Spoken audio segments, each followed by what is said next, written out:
Hello, everybody, and welcome to today's webinar themed around the idea of, is your contact center ready for PCI DSS 4.0? So my name's Ash. I'm the head of product at Eckoh, but today's webinar is not about me. We're going to talk about version 4, and the guests I've got for you today to talk about that are Shane Lewis, which is our Group Head of Information Security, and Jeremy King from the PCI Security Standards Council. The agenda for today is really to talk through first a little bit of why security matters, so to put it in a human context around why it's important to think about contact center security.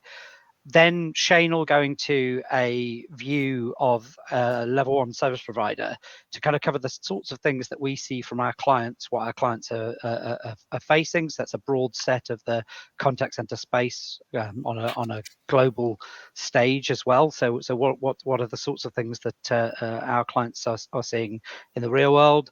And then Jeremy's going to do a deep dive on the impact of version 4 for contact centers. Then I'll wrap up with a little bit of what to do next and take any questions and provide some answers for you. So a little bit of housekeeping. We will make the recording available after the session for people that want to review. So don't worry about furiously taking notes or anything. Please do ask questions. So on the right-hand side at the bottom of the webinar interface, there'll be this section for taking questions. Submit your questions there. And then at the end, we'll cover them and I'll be addressing them to Shane and Jeremy.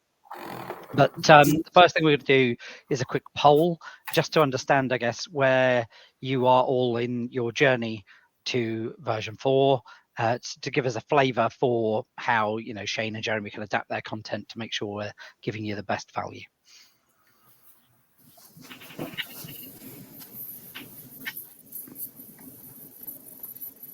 So if it hasn't popped up, the poll should pop up on the right-hand side.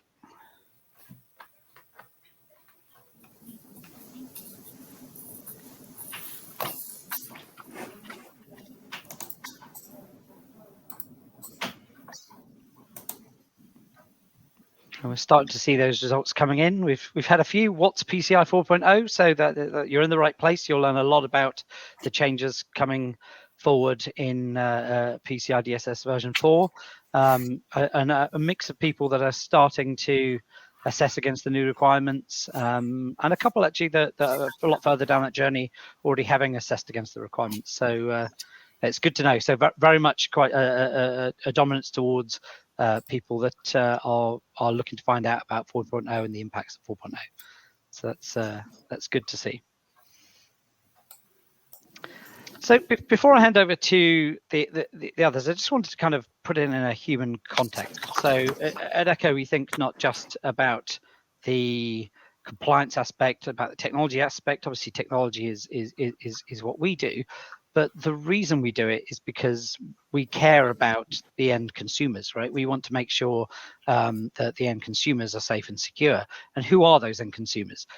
It's literally everybody. So if you think about contact centers, you serve every customer that your business deals with. And that could be from your most vulnerable customers to your average customers to your frequent customers, but it is literally everybody. And if you think in the context of security, what are the impacts if somebody's data gets breached? And Shane will go into what that means from an organizational level, but actually I like to think about it from the perspective of individuals, right? So if one of your customers or cardholder data gets compromised and breached, if like my card data was breached and sold on the dark web, there could be a financial loss, right? So generally there's going to be a bit of fraud, and you may think the bank will compensate you for that. There's schemes in place that cover that, but actually in a cost of living crisis, people don't have a lot of money. So if somebody suddenly takes £1,000 off my card, then that's £1,000 I'm without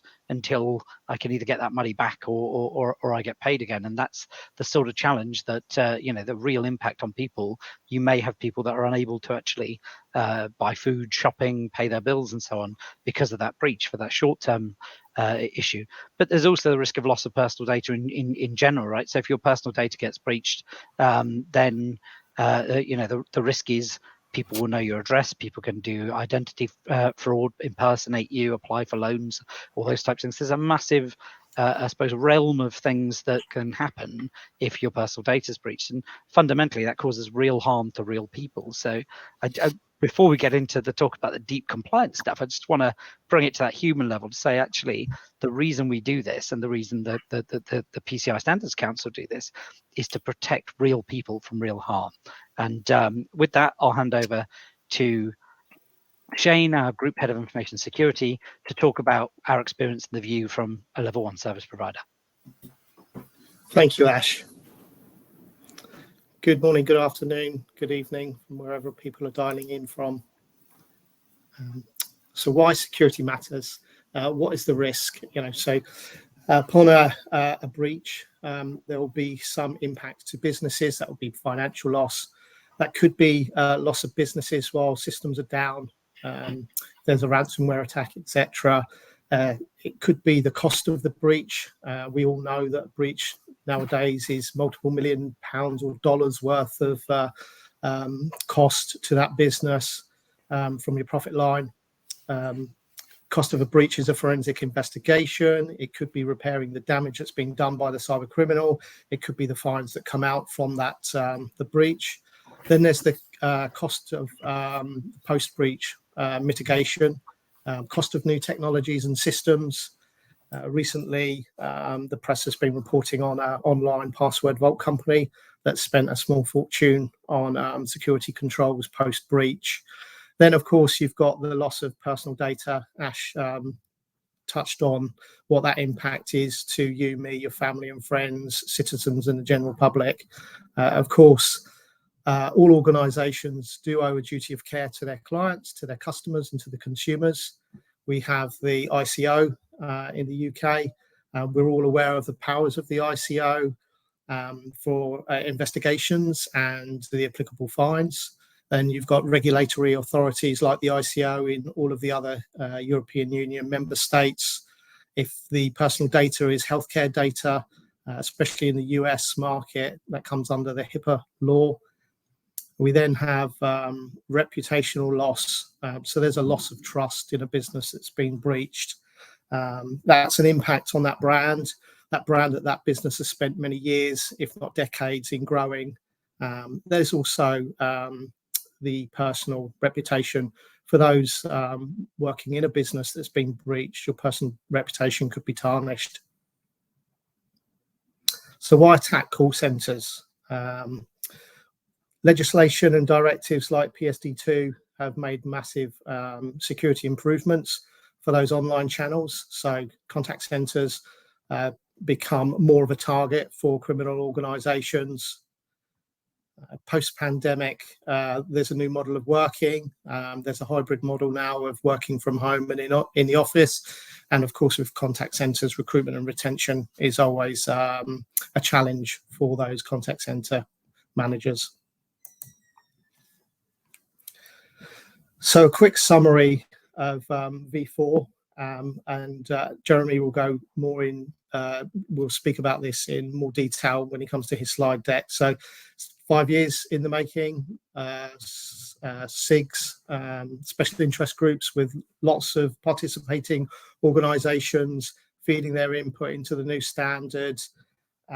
There's a massive uplift in the requirements. The 321 PCI DSS was 130-ish pages. That's tripled in content now. Looking at, I think there's about 360 to 380 pages now for the new standard for V4. It's a more flexible standard. There's more responsibility in the new standard. There are new and evolving requirements for service providers and for merchants. 64 new ones for service providers, 53 of those for merchants. 13 of those are required now and 51 in the next 18 months. So, you know, the timeline continues for assessing to the new standard. There is also 71 clarifications and 33 combined and renumbering. So there is a massive uplift in this new version. There are higher resource requirements for our BAU activity. Network security controls for requirement 1 and 2 substantially increase what firewalls and routers were. it's other technologies now that's used as those enforcement or segmentation points. So not just firewalls and routers, could be switches, could be SBCs, ISRs, cloud security groups, all come into the requirement. There are changes to IDS, IPS, change detection, anti-malware, access control, protecting of stored account data. As a service provider, our mantra is hackers can't breach the data that you don't store. And of course, Eckoh systems are just processing momentarily that information, and we're never storing cardholder data. There's an increase in phishing controls, in the patching requirements. There are RACI matrices now required for all of the requirements. The scope of compliance, it requires additional review and update throughout the year, depending on major changes, and a 6-monthly review for service providers. And of course, there's ongoing awareness training required. Additional evidence requests at audit time. So because the standard has increased, the template for the QSA, so the report on compliance template, has increased in size. There are more requirements, which equals more QSA time, which equals more expenditure.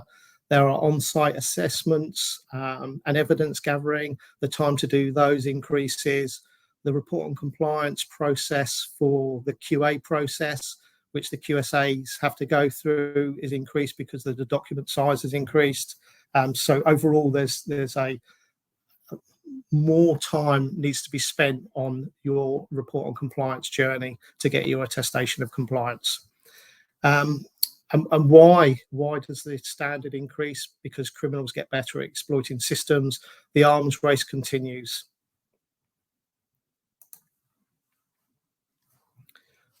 If I look through the 12 requirements and comparing those to 321, we're highlighting here various small wording changes, but they increase the clarity of what's required. But this, as I said about earlier, increases and results in 180 changes with these new and evolving requirements, the clarifications, the combining and the renumbering. And Jeremy will provide more detail in his slides to come. Just taking one example of one of the changes that's happened for patching. So just a small wording change to go from critical vulnerabilities to be patched within 30 days. And that was your v3.21 version. And now with v4, with PCI DSS is included, high as well. So criticals and highs to be patched in 30 days. That means a huge increase in the business as usual activity that's currently ongoing anyway in all service providers and in all merchants. But it's a huge increase in business as usual activities with your security teams, your engineering teams, your change management team, your account management teams, all talking to your customers and telling people what's happening. The breadth of vulnerabilities has increased because of critical and now high. The cadence has increased and the velocity of those business activities has increased. And this is just one change in V4. So tips for success. As a service provider, Eckoh's sole focus is on PCI DSS, keeping our clients and their clients and consumers safe and secure. And as a merchant, PCI DSS isn't your reason for being in essence. It's a byproduct of you taking payments for the products and services that you sell.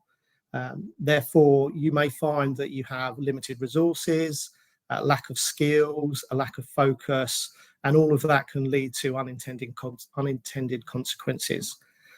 So some tips for success: communicate to the business, communicate to the C-suite, to stakeholders, to department heads, talk about V4 and the changes, do a gap analysis, and preferably do that with a PCI QSA, instigate a project team, get a project manager, assign a project sponsor, have stakeholders, have meetings with department heads.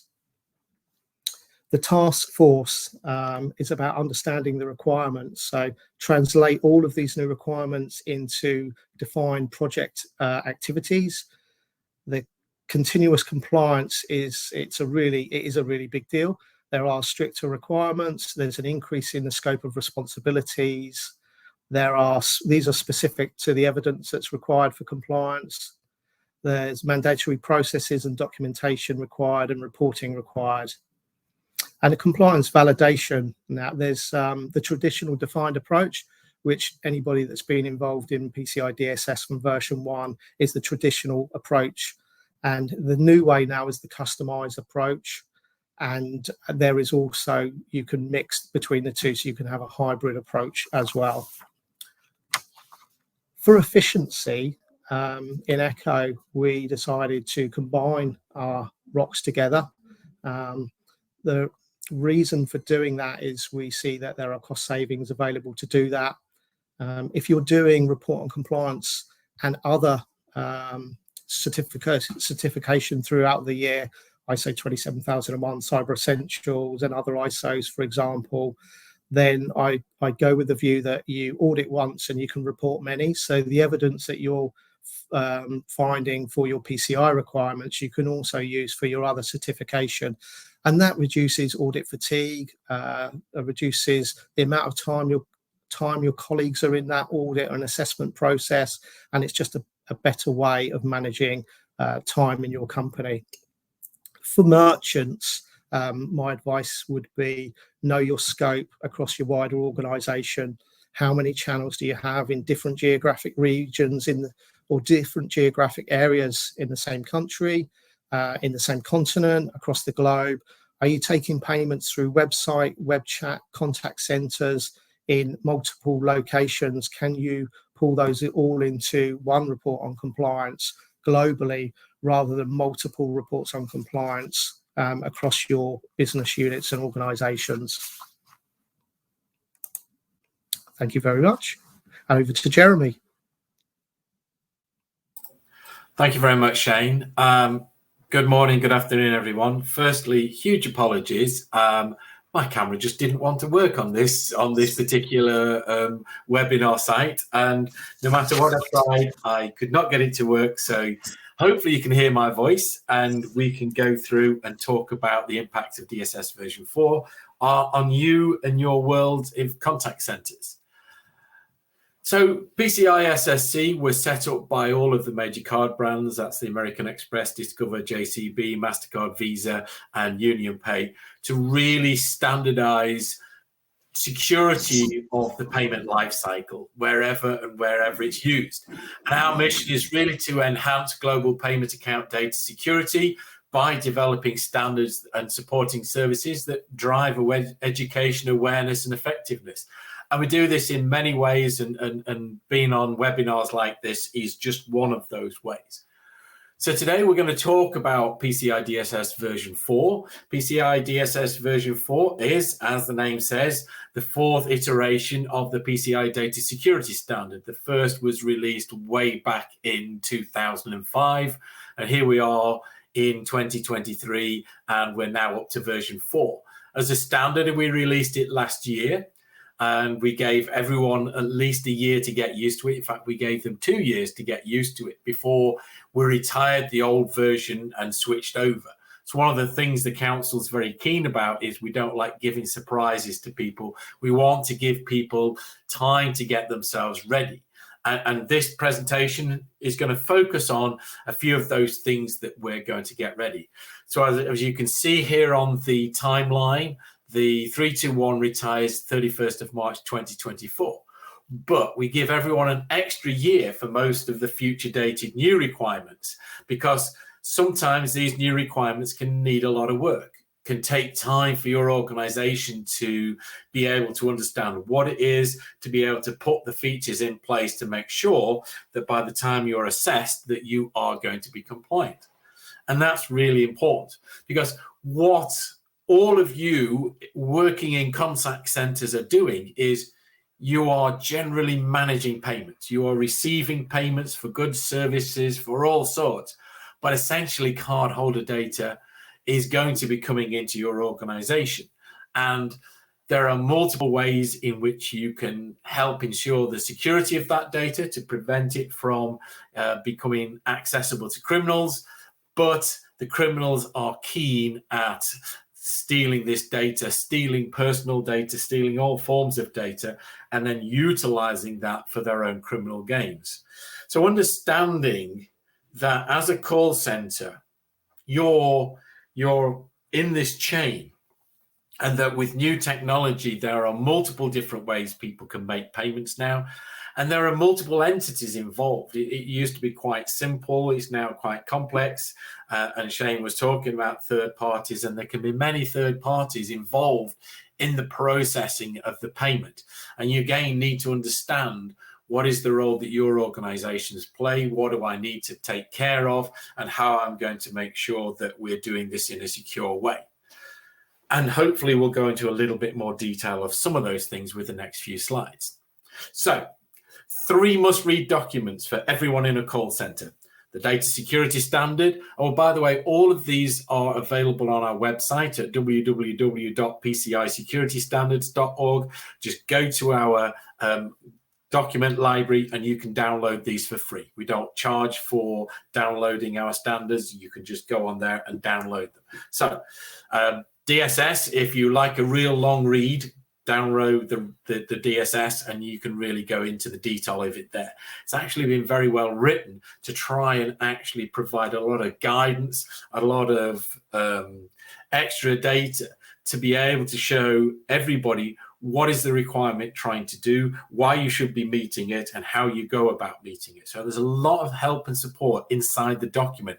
Part of the reason it's got bigger is we brought things into the standard that used to be in separate guidance documents.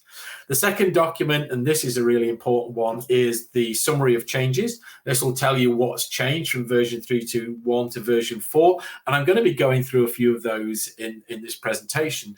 And then the third one is something that we've had around for a few years, which is our protecting telephone-based payment card data guidance document. This guidance document was generated by the call center community. It's there for the call center community. It is really good. And it's not just that I'm saying that because I didn't write it. The industry did, and it is very, very helpful. I've pulled a few pictures from it to help explain some of the changes that we're talking about here. So those 3 documents for you in call centers, please do download and read them. They're all going to be really helpful, especially as you're trying to secure your payments. And by the way, one of the things that I would say is, as a call center, you can't control how the payment comes into your organization. That is provided by a telephone supplier, by a network, or whatever. Where you take control is the minute it comes into your organization. And it doesn't matter what format. It can be analog, it can be VoIP. As soon as it's in your organization, you are responsible for it. And it falls under the standards and the requirements of PCI DSS. So however it comes in, once it's in, you're responsible for ensuring the security of it. So let's move on. So what are the upcoming requirements and why does this matter to me? Let's have a little look then. So what I've done is I've taken some of the new requirements that are coming through. They aren't all the 56. I'm not going to go through 56 new requirements or 64 or whatever. I'm just trying to focus on some which are going to have an impact, I think, on call centers, just to give them a little bit of visibility to you, to really sort of highlight what is actually happening or what's changing here. So here's the first one then. Requirement 3.321, any SAD data stored prior to completion of authorization is kept to a minimum through implementation of data retention and disposal policies, procedures, and processes. So what does that mean? Basically, when you're going through and undertaking a transaction, you're going to receive a certain amount of information that will allow you to send that send that data to the correct bank account, but also to validate that it is the customer, the real customer, who is undertaking that transaction. And one of those sensitive authentication, SAD is sensitive authentication data. One of those SAD is the card verification code. So when you say, can you please tell me the 3-digit or the 4-digit code on the card or on the back of the card, that is SAD. And we are very keen on keeping that data secure, because that allows the criminals to be able to pretend to be the card holder. So it used to be that we focused on this after authorization was complete, but now we're beginning to look at it actually prior to completion of authorization. This means that you've entered the data into your systems. And so we're saying, well, you know, sometimes it can take a while, or sometimes, sadly, depends how your systems are connected, this data could be pinging around. So we're saying, hang on a moment, we need to have a bit more confirmation around the fact that this is important security data and it needs to be kept secure, and you actually need to keep it to a minimum in your systems, and preferably once it's authorized, you get rid of it. The other thing, 332, says SAD stored electronically prior to completion of authorization is encrypted using strong cryptography. This is a new requirement. So now if your systems are storing this, whether you know it or not, whether it's going through backups or not, or other systems, call recording, you name it, then you're going to have to encrypt it. We can't have clear text SAD in your systems. So this is what I was saying. This is a future dated requirement. It becomes effective 31st of March 2025, but it's something you need to be aware of. This is quite a change. You need to be starting to prepare your organization for this sort of a change. Oh, wrong one. Next, requirement 4. Certificates used to safeguard PAN during transmission over open public networks are confirmed as valid and are not expired or revoked. So, as I was saying a little bit earlier, how that data comes into your organization, beyond your control. Once it crosses that threshold and you are then manipulating, using that data, sending that data elsewhere, very much under your control. Very much you need to meet these requirements and ensure that they are applied and you're protecting that data. So here we can see the cardholder sent the data in, and you as the call center are now sending that off somewhere else over the internet.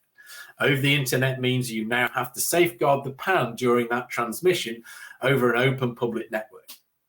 And there are multiple different ways you can do that, but it must be up to date and it must meet standard security requirements, but you've got to be responsible for that data, and that's important. So we're skipping through the requirements. There are 12 requirements. There aren't changes that affect you for all of the requirements. I'm just picking out the key ones and trying to highlight how that impacts you as a call center. Requirement 5231, a targeted risk analysis is performed to determine frequency of periodic evaluations of system components identified not at risk for malware. So when you look at your call center, you have got multiple different aspects of it that have potential to gain access to that card data, or potential to be access to the card data environment. And this is another screenshot from the call center protecting payments document. And it was good because it highlights that not only have you got the agents, you've also got other people who can be connected in, whether that's finance, whether that's HR, whether that's supervisors or other managers, and those sorts of systems components, they could be at risk. So they need to have a targeted risk analysis every year to make sure that actually this isn't happening. You then look at other areas. You've got call recording and storage, you've got reporting service, you've got customer databases. All of these are part of that environment that you need to consider as in scope.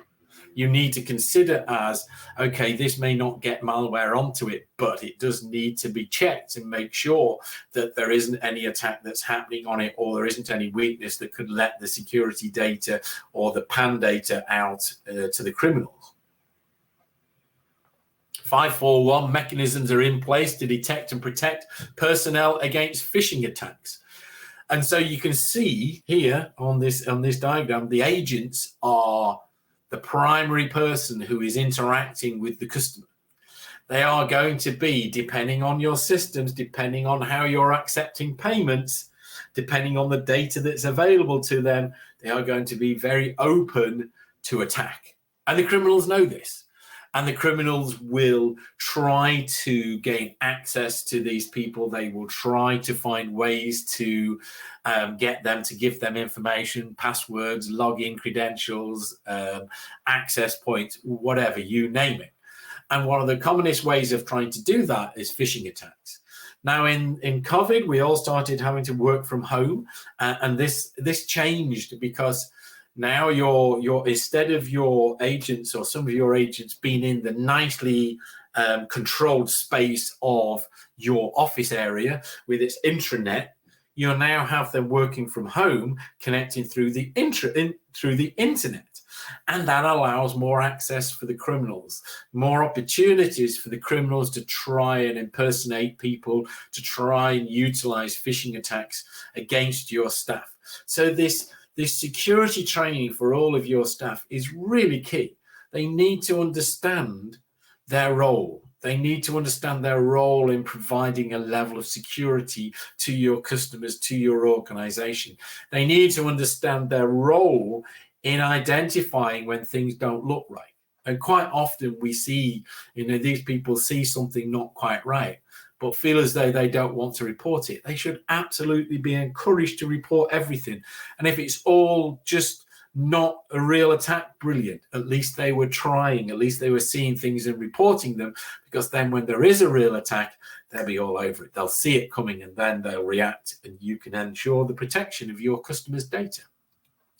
So one of the things the council does is we provide guidance on phishing attacks. I mean, you can utilize anti-spoofing technologies such as DMARC.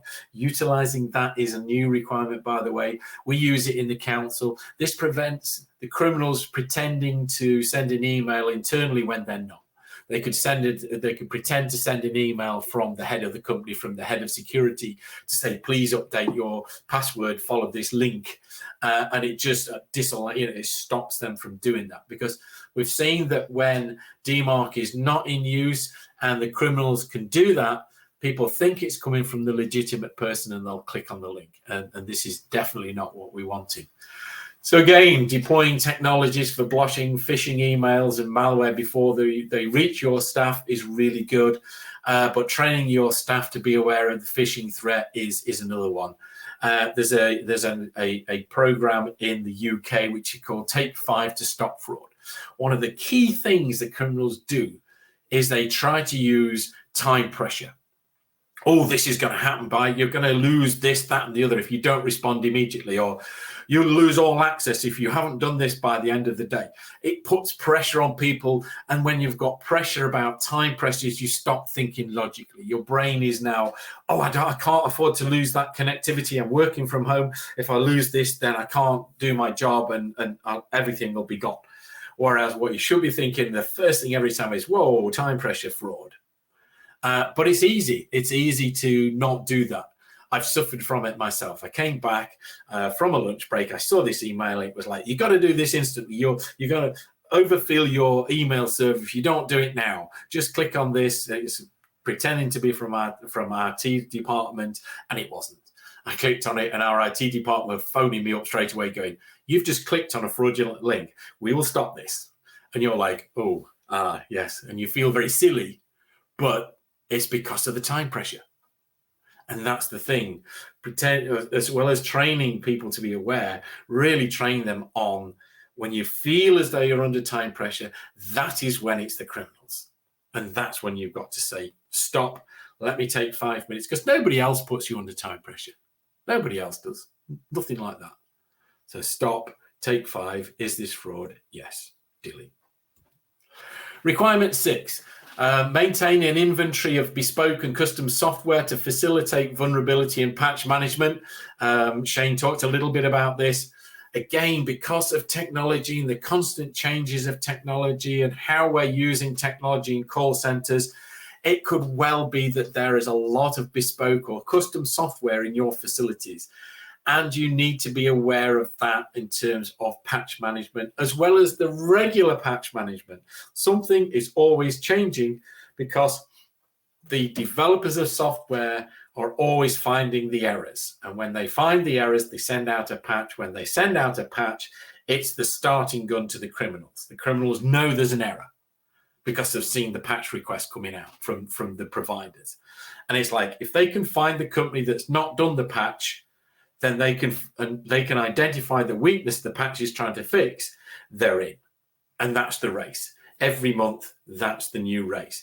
When we talk about zero-day vulnerabilities, it's when the criminals have worked out what that error is before you've had time to patch it. And they go in and your systems are open to the attack. That's why the patch management is so important to every industry. The challenge is, and you see this as well, you need to check the patch works. You need to check that the patch isn't going to take down your systems, because the next worst thing to having criminals in your systems is your systems aren't working, you can't do any business. So again, although we're talking about the timeframes of doing patch management in a timely manner just means that you've had a chance to check it and test it and make sure that it doesn't cause any other problems in fixing that problem. So it's always an interesting life of patch management and getting it done, but it is something that is very important. Requirement 7, review all users' accounts and related access privileges appropriately. You live in a busy environment. You have agents joining you, you have agents leaving, you'll have agents changing their roles, you may be promoting people, you've got other people changing roles, new departments being created, changes. There's always something changing. And one of the key things is to ensure that when people's roles change for whatever reason, you look at what their access privileges are. Do they still need access to that when they've now changed their role? Yes, okay. No, take it away. It's very easy to keep adding privileges and access to a user and not actually going to that user and going, do you actually still need this? And it's happened to me. I've changed my roles in companies, and one of the IT guys came to me and said, "Do you actually need this access?" I'm like, "No, I don't need that anymore. It's gone," because it allows a criminal that can gain access to my system or gain access to me through a phishing attack more access into your systems. And the more access into your systems they have, the more challenges and the more opportunities they have to cause problems.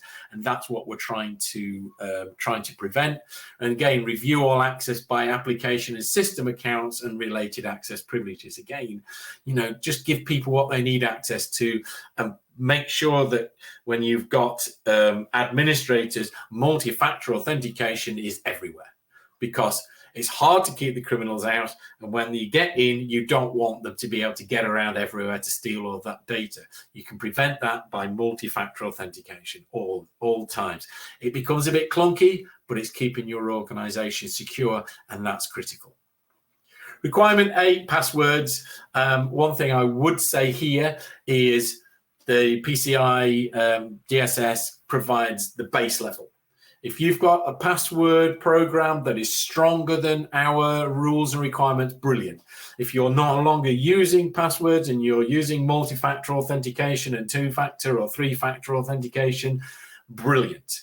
But if you're still using passwords, and a lot of organizations still use passwords, by the way, ours does, then we want to try and make sure that it's as good as it can be. We want secure passwords. We don't want password 123. We don't want capital P password.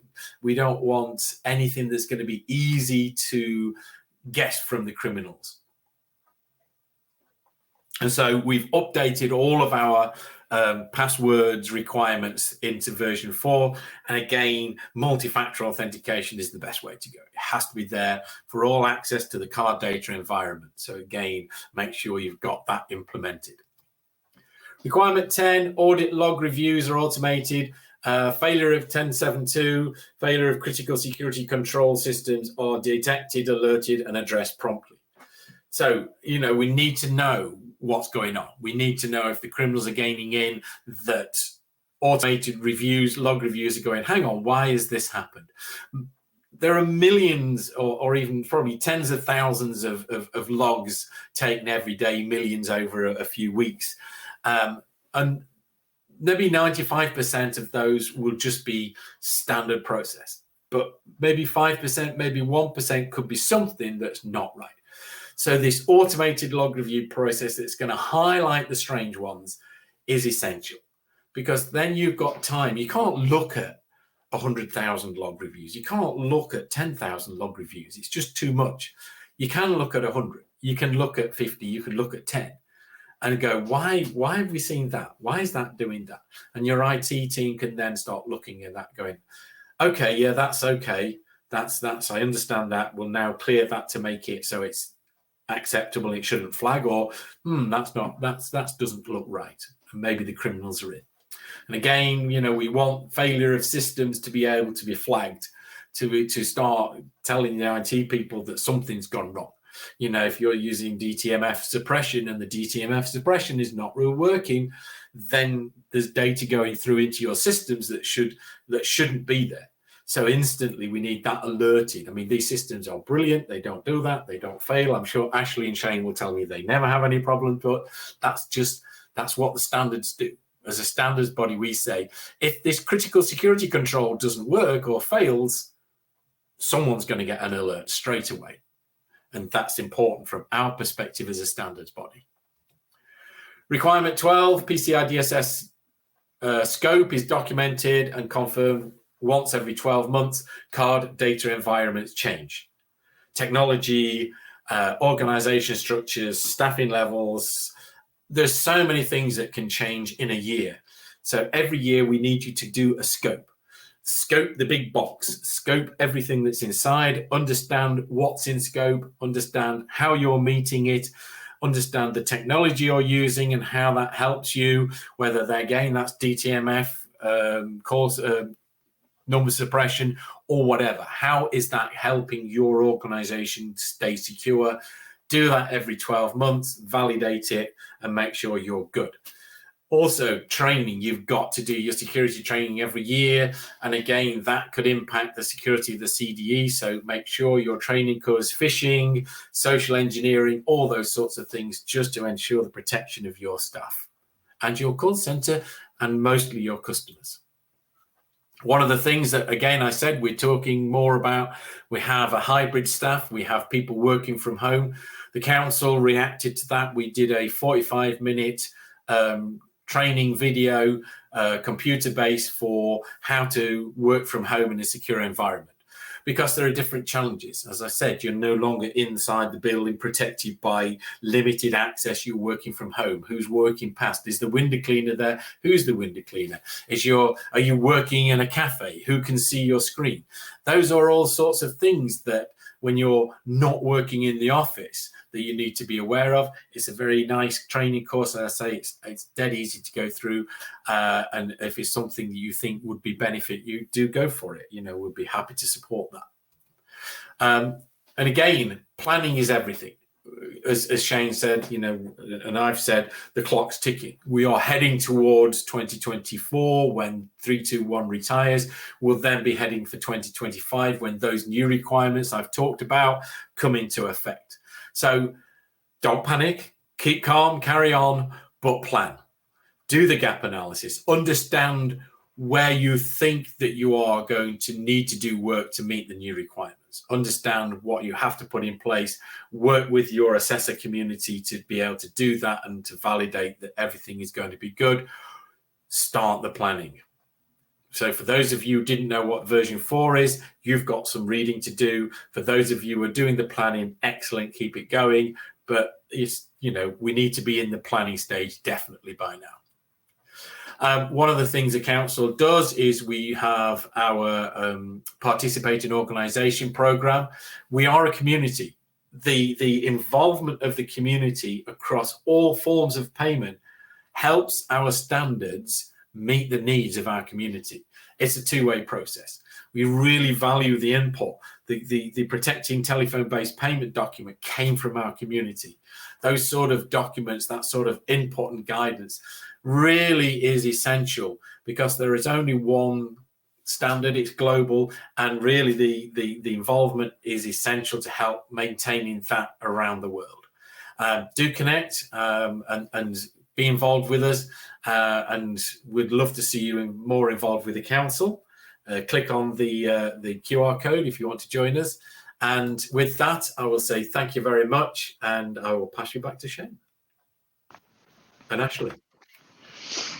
Thank you very much, Jeremy. That's a very good deep dive into, I think, some of the more pertinent aspects that relate to contact centers. And if anybody's got, excuse me, any questions, please start putting them into the questions section now, and we'll cover that.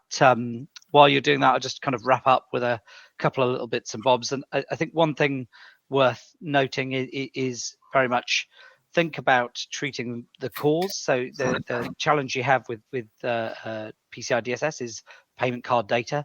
The best way to avoid a lot of the requirements around compliance is to not have payment card data in your environments. And in that case, anybody that's using our products, CardEasy and CallGuard, will be protected from the vast bulk of those compliance requirements. So absolutely minimizing sensitive data. Your agents don't really need to see that data. They don't need to see cardholder data. So you can process that without having to deal with that. Make sure that in anything you do, you're considering the customer experience. I think, we go to a lot of lengths to make sure that our solutions are prioritizing both customer and agent experience, and making sure that it's still a good and positive and easy to use system. And I think that's something to consider in anything you're doing around compliance. I don't buy into the idea that security and compliance are at loggerheads. I think I don't buy into the idea that security and convenience are at loggerheads. A lot of people say you can't have both, and I think actually I like to challenge that and make sure we can make a nice customer journey out of a compliant journey. Make sure you think about all your channels and any edge cases, because a lot of organizations, particularly large enterprises, yes, you'll have your contact center, but are there any aspects out of that, your other channels, like sort of Shane referred to earlier? Is what other channels have you got? What other processes have you got? Are there any edge cases that need to be covered? Make sure you think about those. And also, I think in line with what both Shane and Jeremy said, make sure that your staff understand why compliance is important, and what impact that has, so that if they get those funny emails, they don't click on those links, and they understand the impact that could cause if they don't just kind of stop and think as they're doing those things. It can be really key to actually successful compliance. And so very much in line with what we're offering to our clients, we take on that pain so that you don't have to deal with a vast bulk of those PCI requirements. Obviously that's our role in the world. We want to make sure that you're able to engage with your customers whilst we secure your data and protect you from risk. So we have those products available for voice channels and also for the digital channels. So whether it be chat, social media, those other things. If there's anything you need help with in that regard, certainly get in touch with us.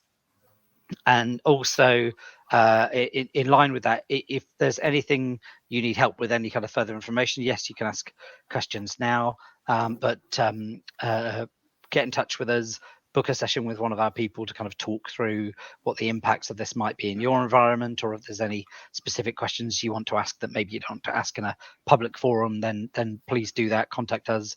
A little call to action has been popped up in the middle of the screen now, so that'll give you an easy way to get in touch with us, or if you're an existing customer, and get in touch with your account manager. The other thing just to tease is we've got an upcoming webinar about the future of AI in customer service. So if you're interested in that, watch out for things being posted on social media, on LinkedIn and such. Also, you'll get invites from account managers for existing customers. Feel free, follow us on LinkedIn, follow Eckoh, follow myself, Jeremy, Shane as well.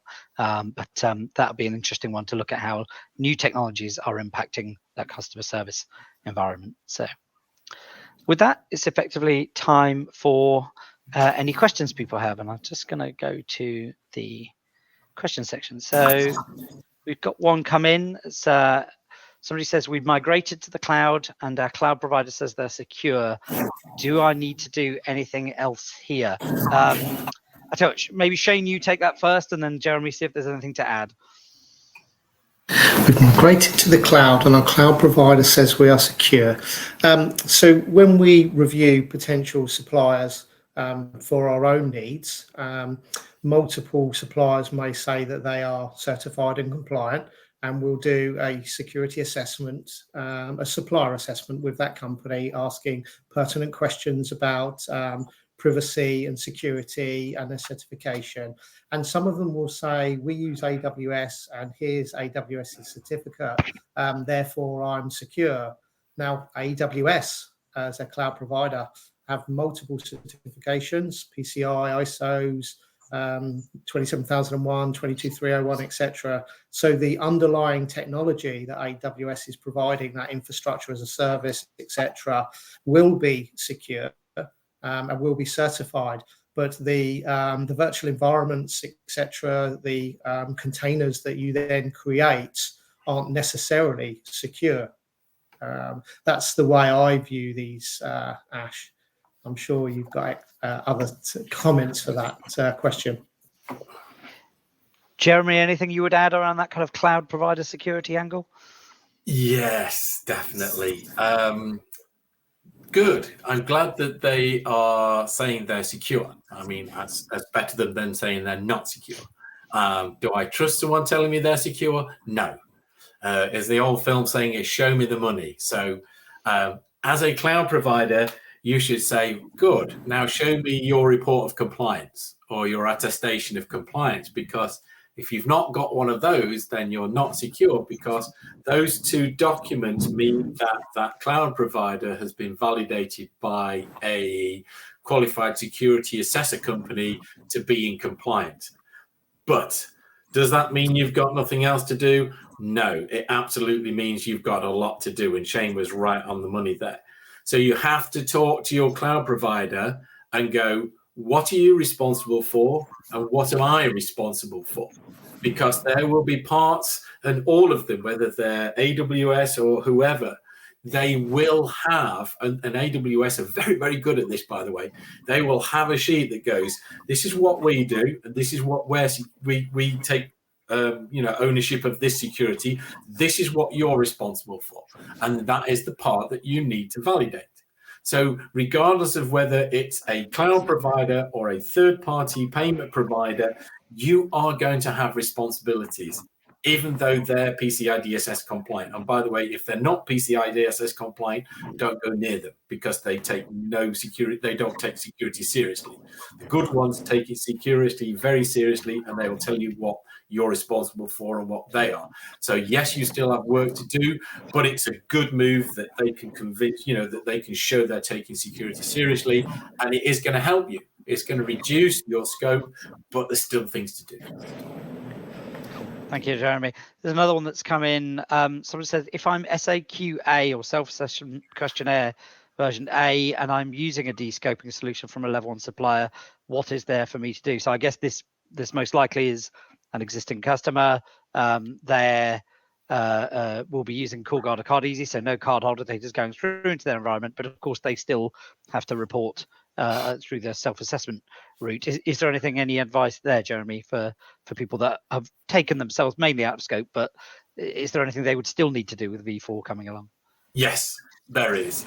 Do read the V4 SAQA requirements. There are some new requirements we've added into V4. One of those is to do a quarterly vulnerability scan. That's become so.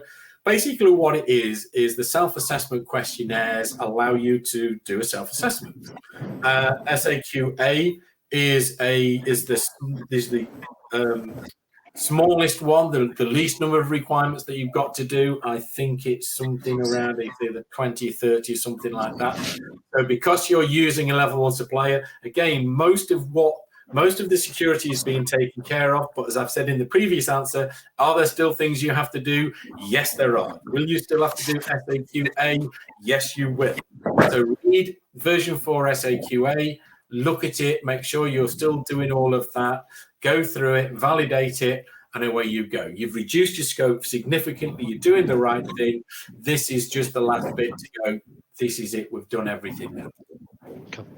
Thank you. Shane, anything to add from what you've heard from our clients particularly?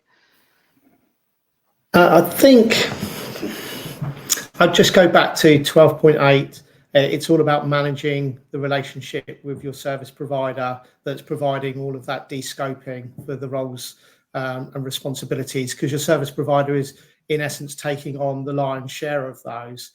Just ensure that you've got a good relationship with them. You are reviewing their scope. You're ensuring that contracts are in place, that the roles and responsibilities are correct, and you get their AOC in a timely time frame. Yeah. Cool. Excellent. Thank you both as well. So I think now we've pushed well beyond our original timings, but hopefully everybody's found some really good high quality content there, and I certainly enjoyed the content from the pair of you. So thank you both very much for your time, and thank you everybody for attending and your time as well. So the recording will be made available, and if anybody has any follow-up questions, please feel free to get in touch. There will be a follow-up email from this for attendees as well. So thank you very much. Thank you. Thank you very much, everyone. Goodbye.